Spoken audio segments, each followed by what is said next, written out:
दोस्तों 4 जून के बाद से न जाने ऐसा क्या हो गया है, भारतीय जनता पार्टी के अंदर अलग अलग राज्यों में विरोध की खबरें आते ही रहती हैं। कभी कोई नेता किसी से नाराज, कभी कोई अपने राज्य के मुख्यमंत्री से नाराज, तो कोई सीधे सीधे दिल्ली दरबार से नाराज यानी मोदी और शाह से नाराजगी की खबरें सामने आती हैं। राजस्थान में पूर्व मुख्यमंत्री वसुंधरा राजे का जिस तरह से कद घटाया गया, जिस तरह से वसुंधरा राजे का राजनीतिक नुकसान किया गया, जिस तरह वसुंधरा राजे को राजनीति के रसातल पर भेजा गया, वो जख्म वसुंधरा राजे के दिल में आज भी ताजा है। राजस्थान में विधानसभा चुनाव में भारतीय जनता पार्टी को बड़ी कामयाबी मिली, पूर्ण बहुमत की सरकार बनी। हर किसी को लगा कि वसुंधरा राजे राजस्थान की मुख्यमंत्री बनेंगी, लेकिन नरेंद्र मोदी और अमित शाह की जोड़ी वसुंधरा राजे को अब बड़ा नेता बनते हुए बर्दाश्त नहीं कर पा रही थी। नरेंद्र मोदी को और खास तौर पर अमित शाह को यह लगने लगा था कि अगर वसुंधरा राजे राजस्थान की राजनीति में मजबूत हुई और तीसरी बार वो राजस्थान की मुख्यमंत्री बन गई, तो नरेंद्र मोदी के बाद की राजनीति में वसुंधरा राजे अमित शाह के लिए चैलेंज बनेंगी। और इसी वजह से वसुंधरा राजे को मुख्यमंत्री न बनाकर पहली बार विधायक बनने वाले भजन लाल शर्मा को मुख्यमंत्री बना दिया गया। तब से लेकर आज तक वसुंधरा राजे कई बार अपनी नाराजगी जाहिर कर चुकी हैं, लेकिन इस बार वसुंधरा राजे ने जिस अंदाज में और जिन शब्दों के साथ अपनी नाराजगी जताई है और खुलकर जताई है, खुले शब्दों में जताई है, सीधे सीधे दिल्ली दरबार को चेतावनी दे दी है, सावधान कर दिया है और बता दिया है कि आज आप जो कुछ कर रहे हैं, कल इसका अंजाम आपको भी भुगतना पड़ेगा। वसुंधरा राजे जयपुर से उदयपुर गई थी। उदयपुर में एक संत समागम का कार्यक्रम था।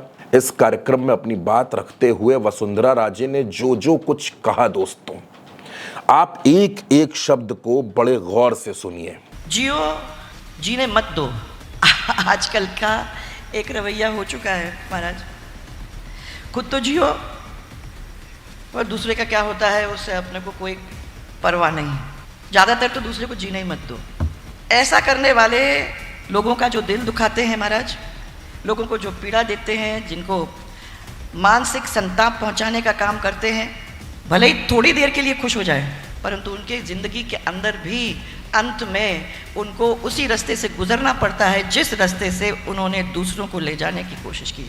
क्योंकि ये माना जाता है कि जो आप बोओगे उसी फल को भोगोगे। अब दोस्तों वसुंधरा राजे को सुनने पर यह साफ तौर पर समझ आता है कि वो नरेंद्र मोदी और अमित शाह से नाराज हैं, और वो नाराज कुछ इस कदर हैं कि उनका कहना है कि आज जो आप बो रहे हैं, कल उसी का फल आपको भोगना पड़ेगा। यानी वसुंधरा सीधे सीधे निशाना साध रही हैं गुजरात लॉबी पर और बता रही हैं कि जिस तरह आपने शिवराज सिंह चौहान को किनारे कर दिया, जिस तरह आपने रमन सिंह की राजनीतिक हत्या कर दी और जिस तरह आपने राजस्थान में वसुंधरा राजे का कद घटाया है, इसका अंजाम बुरा होगा। दोस्तों वसुंधरा राजे राजस्थान की लोकप्रिय नेता हैं। आज की तारीख में भी 55 से 60 विधायक राजस्थान में वसुंधरा राजे के इशारे का इंतजार कर रहे हैं। अगर वसुंधरा राजे ने कोई इशारा कर दिया तो आप समझिए राजस्थान में किसी भी वक्त सत्ता परिवर्तन हो जाएगा। लेकिन वसुंधरा राजे अभी तक बहुत खामोश थीं।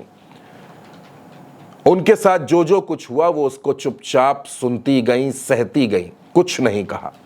लेकिन 4 जून को जैसे ही नरेंद्र मोदी 240 सीटों के आंकड़े पर सिमट गए, उसके बाद से लगातार वसुंधरा राजे के तेवर आक्रामक हैं।